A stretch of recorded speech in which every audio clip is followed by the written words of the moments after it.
j'espère que vous allez bien. Alors pour cette nouvelle période de l'école à la maison, j'ai décidé que de temps en temps, j'allais vous envoyer des petites vidéos pour vous expliquer certaines choses. Alors vous n'aurez pas de conseils maquillage ni de tuto jeux vidéo, désolé.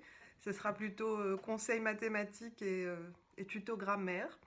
Mais je pense que ce sera plus simple pour vous de comprendre les choses si je vous les explique et que je vous les montre, plutôt que si je vous donne encore et encore des leçons écrites. Voilà, donc on va tester, on verra bien ce que ça donne. Alors aujourd'hui, on va commencer par quelque chose d'assez simple. On va faire une petite révision d'une leçon que je vous avais donnée juste avant les vacances.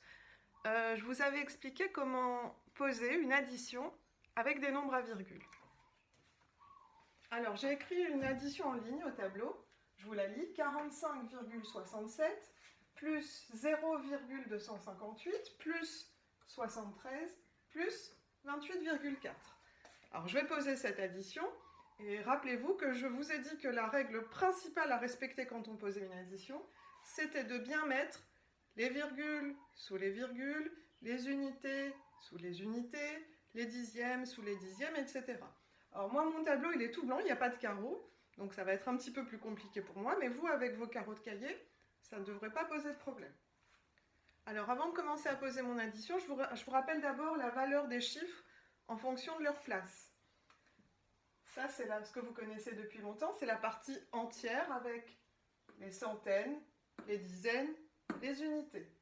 Ce trait rouge, il marque le passage de la partie entière à la partie décimale, avec les dixièmes, les centièmes, les millièmes. Alors je vais commencer à poser mon addition. Donc on a d'abord 45,67. Je vais tout de suite placer ma virgule, elle est là. Et ensuite je vais écrire mon nombre de chaque côté.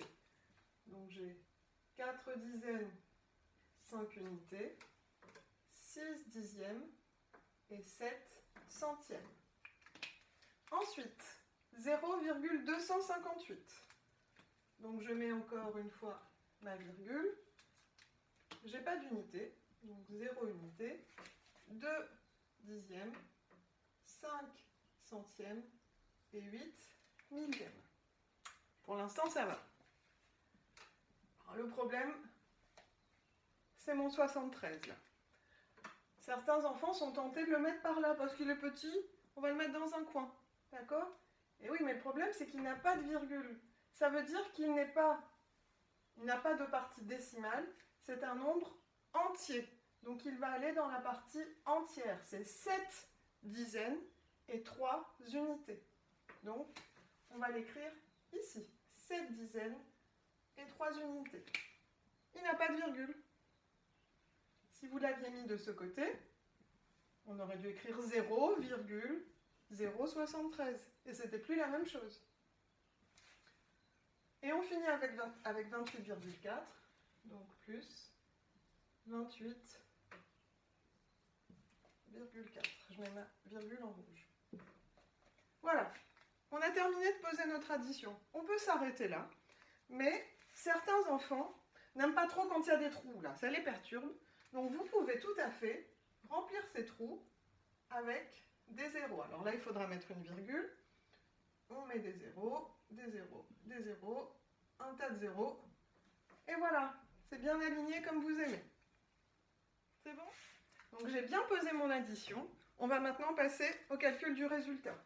Donc on commence toujours par la droite, comme vous l'avez appris, avec la colonne des milliers. J'ai 0 plus 8 plus 0 plus 0. Ça fait 8, pas de problème. Ensuite, 7 plus 5, ça fait 12. Donc, je pose 2 et je retiens 1 dans la colonne suivante. On continue. 6 plus 4, 10. 12, 13. Donc, je vais écrire 3 et j'ai mon 1 de retenue. Je vous ai dit que le 1, enfin la retenue, pouvait passer de la colonne des dixièmes à la colonne des unités. Il n'y a aucun problème. Donc je mets mon 1 ici, on continue.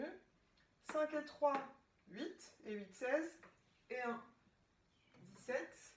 Je retiens 1. 7 et 2, 9, 10, 14. J'ai terminé. Donc j'écris mon 1. Et c'est fini. Hein? Quoi? Non? J'ai oublié quelque chose? Mais oui, j'ai oublié quelque chose. On n'oublie pas de mettre la virgule au résultat en alignant sous les autres virgules. Il y en a qui l'ont oublié pour l'évaluation. Virgule au résultat, sinon c'est faux. Voilà, j'espère que ce petit cours vous aura aidé à un petit peu mieux comprendre la technique de l'addition. On se retrouve bientôt pour de nouvelles vidéos de votre youtubeuse préférée. À bientôt les petits clous.